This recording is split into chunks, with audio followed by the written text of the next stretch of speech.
When you're sick, you only want one thing. And a wise person once said that, when you're sick, the only thing you can focus on is not being sick anymore.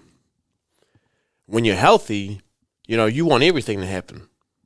You want, you want someone to deliver you donuts. You want to be able to go get the donuts and eat the donuts. You want to, you want a faster car. You want a new car. You want a clean car. You want to get new tires. You want a promotion and all these different things. You want a million things when you're healthy. But you don't quite understand how privileged or how lucky you are to have that health until you don't have it anymore, You don't know what you got until it's gone. And that goes for everything. So this is why it's always a good reminder to just take that time and be grateful for everything that you have. Because, there's, for example, with my job, I mean, it's just one of those things. You're like, I got to go to work tomorrow, blah, blah, blah. But when you're bedridden and you have to stay home for so many days, you just would give anything to be there again. So just maybe taking a bit more gratitude and understanding how grateful we are to have what we have, and to continue striving for more. So, yeah, I mean, the wise person once said that. I don't know who it was that actually said it, but it's an old adage. And an adage is basically something that sounds like you're doing a sum of everything, but an adage, people use it as if that's the old saying. So I don't actually know what that means, and I might even be saying it wrong, but here we are. I don't know what I'm talking about ever, and that's fine.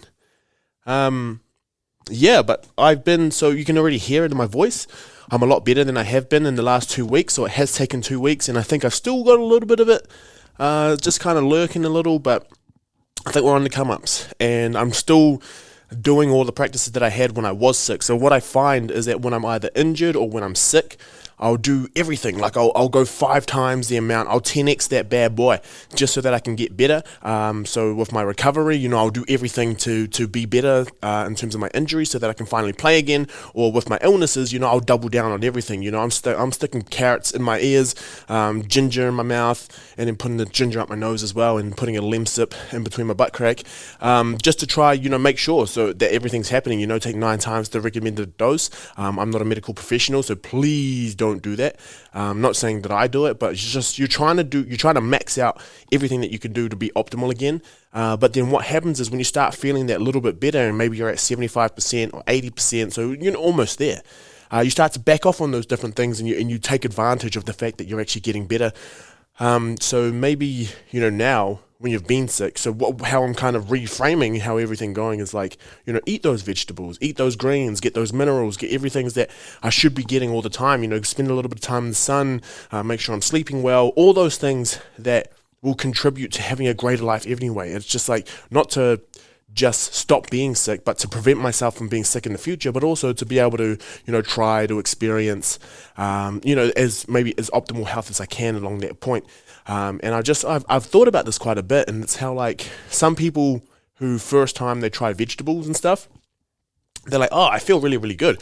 Or when I try to tell people, the benefits of exercise, it's not until you actually do it that you're going to realize how good it actually is for you and how good it feels. So that's when we start to move away from all the aesthetic side of things and how you look, and actually start thinking, oh man, this is something that could be, positively benefit me, without going into the whole body shaming and all that sort of stuff, actually for the way that it makes you feel, and properly enjoying the experience of just being alive. And that's what life's about, right? 42. All right. So yeah, I guess part of being sick and part of the stuff that I've been talking about has been my skin, and my eczema has been really bad. It was actually quite nice, or not nice, but it was comforting because last night I went around to go see a friend, and he was just asking me about my eczema because he now has eczema as well, and he's got the thing around his face, and we were describing the feeling of it all. And with that, I think what I did was, oh man, I didn't ask to get eczema, but I have to spend so much money just to try to get stuff that I like. So I was using this little balm thing, not a balm. It's like what's that thing where you rub it on your body, but it's not a bar of soap? Oil, no, liquid, wash. I was using this wash thing, a Cetaphil one, cost a whole lot of money, but because it wasn't like a soap or a foamy soap, it might have been a psychological thing, but it's really gentle on my body, but it always made me feel like I wasn't actually cleaning myself. I was clean, by the way, don't try at me. I was clean, but I wanted a soap, so I got a bar of soap, which was over $10, and I know that sounds bougie, but it's really just because it has to be sensitive on my skin. So I got that. And I also got a new moisturizer. So the moisturizer I was using, I'm pretty sure, like I was like, this has to be the most sensitive of the sensitive just because of what it said on it. But there was one that was additionally sensitive. And that one, to be more sensitive, it cost a lot of an extra $10. And I think that's just life, right? The more sensitive you are, the the more expensive the price is. But, I'm doing all of these things, and I think it's a small price to pay to actually be comfortable again, because this has got me to the point where it's actually difficult to sleep. Because I'm so itchy all the time, and I wake myself up in the middle of the night scratching. And showers are not as fun. Social events is not as fun because I'm scratchy all the time or I'm itching all the time. And I've gone through a whole bunch of things, and I just it changes the way that I think about social situations now, because I'm like, oh, if I shower too quick or closely to this thing, I'm going to be too itchy and I'm going to be scratching the whole time and it'll be uncomfortable. So that's all, those are all things that we need to keep in mind for those people who never really get to live the life that, of not having eczema or not having some sort of illness. These people would kill to be in that position, but otherwise they have other things to think about as well. So, bam, 6 minutes in, and I'm not even talking about what we're talking about today. But the key for today, firstly, to be grateful, as always. That's what we're going to talk about every single week, because that is part of building a robust system in yourself. But also today I kind of was thinking more about the experiences or the conversations that I have with different people, and the things that I notice myself that I do that would definitely get on the nerves of other people. And it's because I'm someone who likes to talk about integrity as being one of my key themes. For me, the integrity that I have comes from me actually confronting the things that I say I do, and what do I actually do. And what I try to do is I try to be a really good communicator, but I also try to be someone who is extremely understanding, and someone that you can kind of talk to about anything. And that kind of goes for me. I expect the other people who are in my life as well to try to, have that sort of awareness about them. And I'm so sure that not everyone has that same awareness, and that's fine. Awareness is something that kind of just comes as the more that you try to examine everything that's going on in your life. But what I found is that there are a few common things in conversations that you have with people, and it's been over the years, and it's in different relationships, friendships, and all that sort of stuff that I've noticed I either get barred up at, or I find that is the common feedback for me.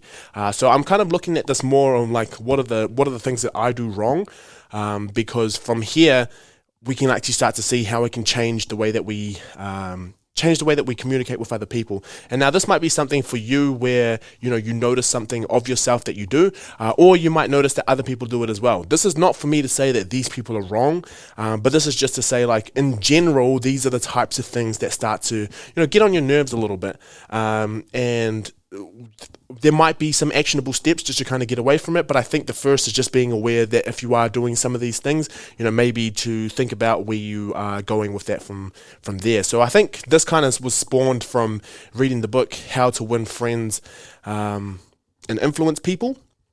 So that is just like a book where when I read it, I thought it was pretty straightforward. I thought it was just you be a kind person, you be an understanding person, empathetic person, and not try to think that you're better than anyone at the table. So I think that's pretty straightforward, but there's a few things where in the conversations that I have with different people, people have pointed out to me that, I'm someone who is so intellectual. Sorry, that sounds really up myself, but I can converse with different things, but sometimes, I definitely don't give the other people in the room the chance, or I'm the opposite, where I just don't give anything back, and everyone else is kind of expecting something to come from me. So I've got about 4 things that I want to talk about quickly. Then there's a few things in terms of updates in my life, and then that'll be us for today. So the first one that I think is something to be aware of is just telling someone that their problems are not problems.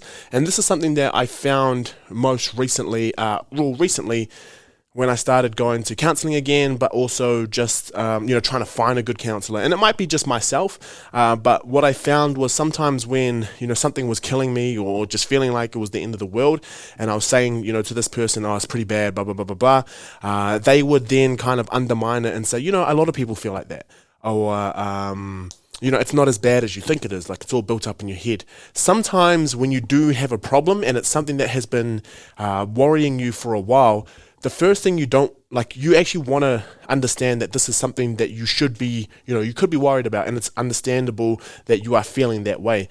Sometimes maybe it's not as big, but that's from someone else's perspective. That person is not in your shoes and they don't understand how you actually feel about it. And if it's making you lose sleep, or if it's making you change the way that you are because it's definitely, on your mind a lot of the time, then it's definitely a problem. And what I'm not trying to say here is that all of your problems are going to be validated by different people, but it's difficult to feel like you can open up to someone or have that confidence in someone to be able to hear you if they just kind of undermine all of the problems that you think you have. Now, I'm not saying every single problem you go voice to someone, but the difficulty here is that if you build up that confidence to be able to go talk to someone about it and they just totally shut it down, it makes you feel like, oh, why was I even worrying? God, I'm stupid. And then you start to go down that vicious cycle that I always talk about of you thinking you're silly and that you don't really operate like other humans do.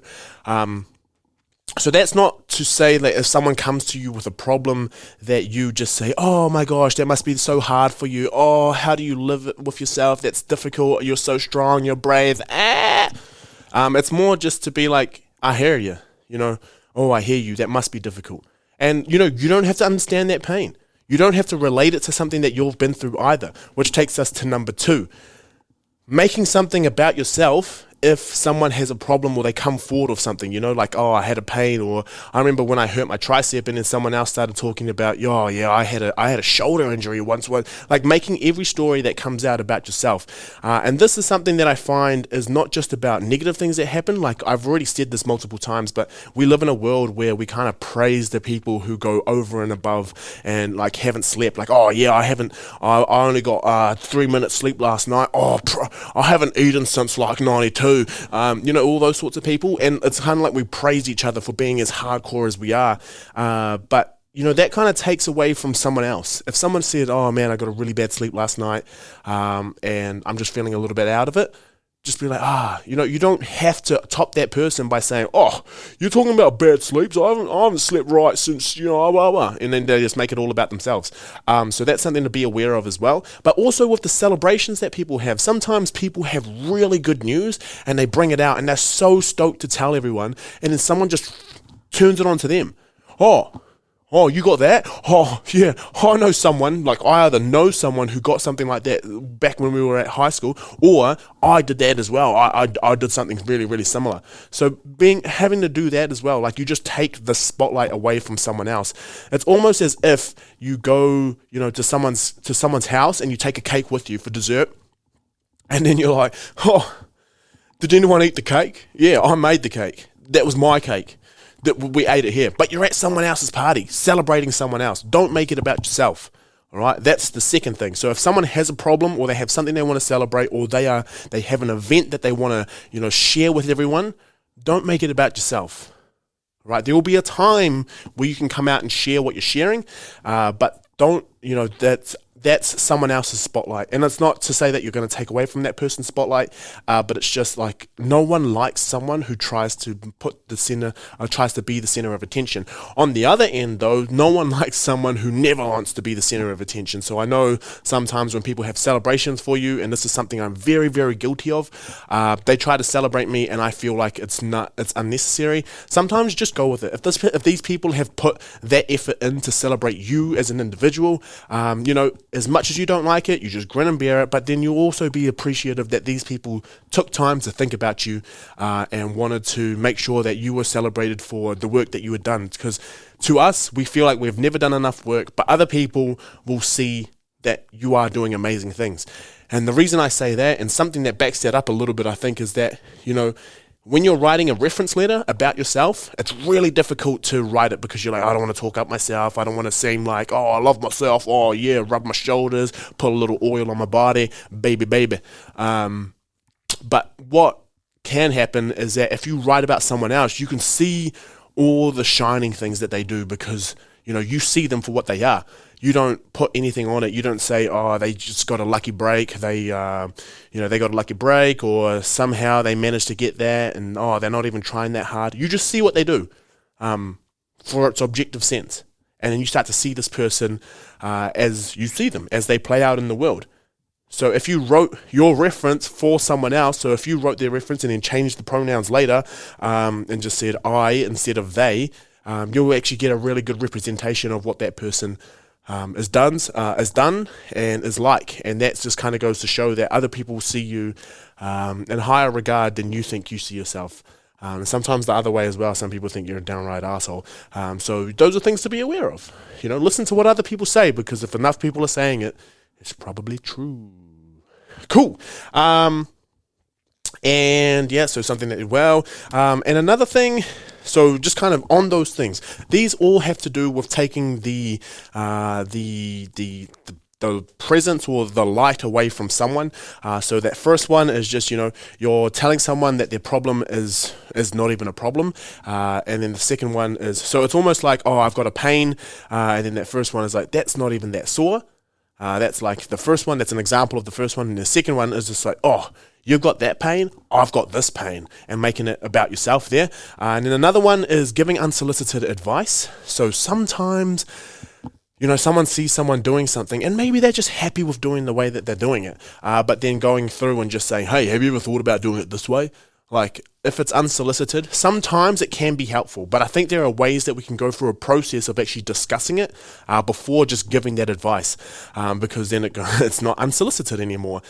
So from there, the types of things that people just want to be helpful. I know people want to be helpful, but some people are definitely out there thinking that their way is more optimal than other people's ways, and that's why they say what they say. But there are some people who have definitely benefited from some things, and they just want life to be easier for other people. So I think the first one is looking at the intention of that person, but if you are going to give some sort of advice, I think it's better to ask if that person wants to hear it first, because they might be happy doing the process that they're doing, or there might be a reason why they do the things that they do. Being condescending for the way that someone is doing something and giving them that advice, that's also difficult, because not everyone wants to hear that they aren't doing something the most optimal way, because we all pretty much think to ourselves that we're living life the least optimal way and we should be better anyway. So if someone else is coming through and telling you, well, you could be better, it's going to really, really fuck you off.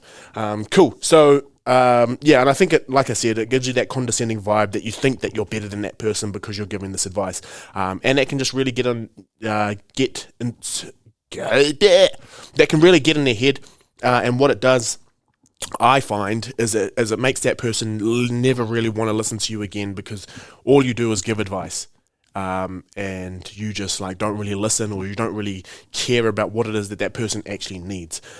Cool. And then the last one, and this is kind of tying everything up, and it kind of, when you make things about yourself, so you give that unsolicited advice because you want to feel like you're the one who helped that person, kind of have that savior complex about you, but you're making it about yourself instead of, actually celebrating the moment that you're in, but also, telling someone that their problem isn't a problem.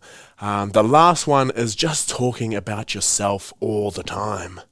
Right now, I sound like a dickhead right now, because there are times where some people can come through and they can give you really, really good feedback, and they can, talk about themselves because that's what they were asked to do. Someone asked them about themselves, and they are just answering the question. But sometimes, and this happened quite a bit a while ago, and it kind of happens now. Some people just really, hey, you want to catch up for coffee? Oh, man, haven't seen you in a while. And I say no to these people because I know who they are now. And what they do is they sit you down and try to make it like it's a social thing, but they only talk about themselves. They don't ever ask me how I'm going. They don't ever ask how anything else is going. They just come in and dump all their problems there. Now, I'm not saying that there's nothing wrong with a good old dump. Both number two and a good verbal dump. But if that person is not ready for you, then just not going to be like, oh my gosh, that was really, really full on, and I feel like I'm going to have to take on some of those issues that you just brought up. Whoa, gosh, I think you need to go see someone about that, because I'm not a counselor and I don't want to have to take this on, but the way that you delivered it to me makes me feel like I have to help you. So there's two parts to this. The first one is just think about the mind or the headspace that person is in. If you're going to go and talk about yourself, maybe there's something that you can do. Do you have the capacity to hear about this? All I want to do is vent. And that's fine. There's nothing wrong with a good old vent, like I said before. but the person you're going to go vent to needs to be in a position to be able to hear that vent. Like sometimes people come into my office and they'll just sit down when I'm in the middle of work, and then what happens is I get passive aggressive because I hate saying no, don't do that, but I just do really short, sharp, like like I don't want to listen anyway, and that makes me feel like a bad person. But sometimes people do that and they'll just come in and just talk about themselves, and that's, like I said, it's not bad, but I think there's two things to keep in mind here. The first one is asking that person if they're actually in a position to be able to listen to it, and then the second thing is just, if you are going to be that person who vents and you don't want someone to try to offer you that solution right away, like, oh, so what are you going to do about it? I fucking hate that. I hate when people are like, oh yeah, interesting, so what are you going to do about it? I know most things should be kind of actionable at the end, but sometimes you just need a vent. You just need someone to hear it. You just need a sounding board so that it goes out into the universe. You can slowly process your thoughts as you're doing it. This is why I have a podcast, because I know that you guys will write into me, but most of the time I'm just talking and I'm getting this stuff out there so I can start to feel like, oh yeah, okay. I can start to see, oh yeah, blah, blah, blah. And then when I go back a few times, I go look at like where my head was at in that moment. And then I'm like, oh man, I've come such a long way since then.